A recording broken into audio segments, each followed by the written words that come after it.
बच्चों, आज हम कक्षा 9वीं गणित भाग 2 के प्रकरण भूमिति के मूलभूत संबंध के प्रसंग्रह 1.2 के सवालों को देखेंगे और उसे समझने की कोशिश करेंगे।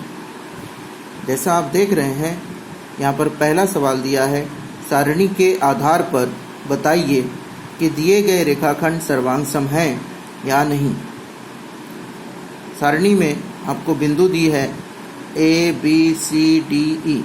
इन बिंदुओं के साथ उनके निर्देशांक दिए हैं। ए का निर्देशांक ऋण 3, बी का 5, सी का 2, डी का ऋण 7 और ई का 9। अब उन सवालों में पहला सवाल दिया है रेख डी तथा रेख ए बी, और आपको ये बताना है कि क्या ये दोनों सर्वांगसम हैं या नहीं। सर्वांगसम अर्थात बराबर। तो हम देखेंगे कि उनकी दूरी कितनी आ रही है, और दूरी अगर समान आएगी तो वो सर्वांगसम है। तो पहले चलते हैं रेख डी की तरफ। तो रेख डी की लंबाई ज्ञात करना पड़ेगा। तो रेख डी की लंबाई ज्ञात करने के लिए डी और ई पर ध्यान देना है। डी और ई। तो डी और ई पे ध्यान देंगे। डी का निर्देशांक ऋण 7 है, ई का निर्देशांक 9 है। बड़ा कौन हुआ? 9। तो 9 में से घटाएंगे ऋण 7, तो माइनस माइनस प्लस। अब जोड़ दीजिए, कितना हो गया? 16। तो इसका उत्तर आ गया 16 इकाई। मान लीजिए ये पहला है। अब आप निकालेंगे ए बी की दूरी। ए बी की दूरी अब दिमाग में आना चाहिए। ए और बी का निर्देशांक कितना है? ए का ऋण 3 है और बी का 5 है। बड़ा कौन है? 5। यहाँ पे 5 ऋण 3, ऋण और ऋण धन हो गया। 5 और 3 8 इकाई। दूसरा, क्या दोनों सेम आए? ध्यान दीजिए, क्या दोनों सेम आए? नहीं आए ना। इसकी दूरी आई 16 और इसकी दूरी आई 8। तो यहाँ लिखना है लेंथ ऑफ डी, मतलब डी की लंबाई, और लेंथ ऑफ ए बी, तो ए बी की दूरी बराबर नहीं है। इसलिए रेख डी ई, सर्वांगसम का चिन्ह देखिए कैसे लगाते हैं, ऐसे। सर्वांगसम रेख ए बी नहीं है, क्योंकि यहाँ बराबर आंसर नहीं आया ना, तो नहीं है।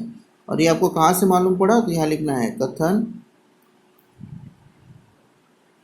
1 और 2 से। ठीक है। अब हम चलते हैं दूसरे सवाल की तरफ। देखते हैं दूसरा सवाल क्या कहता है। रेख BC और रेख AD। तो पहले हम लोग लेंथ BC निकालते हैं। बिंदुओं पे ध्यान देंगे B और C के। B का मान 5 है, C का मान 2 है। बड़ा कौन है? 5।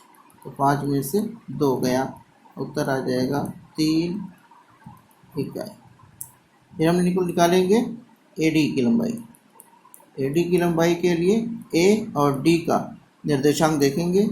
A का निर्देशांक ऋण 3, D का निर्देशांक ऋण 7। अब दोनों माइनस है, दिमाग में आना चाहिए। मैंने आपको कहा था कि माइनस में जो छोटा होता है वो बड़ा होता है। यहाँ ऋण 3 में से घटाएंगे ऋण 7 को, तो ये 2 साइन साथ में आ गए, माइनस माइनस प्लस। अभी प्लस माइनस है तो 7 में से 3 जाएगा, आएगा 4 इकाई। अगर इसको हम पहला मान मान लेते हैं, इसको हम अपना दूसरा मान मान लें, तो क्या समझ में आएगा? बराबर कि लेंथ BC जो है वो बराबर नहीं है लेंथ AD के। कहाँ से मालूम पड़ा ये? तो कथन 1 और 2 से। अगर अब लंबाई बराबर नहीं है तो इसका मतलब रेख BC सर्वांगसम नहीं है रेट ए बी के। समझा? ऐसे लिखना है। तो जो तीसरा सवाल है वो आप खुद से करेंगे।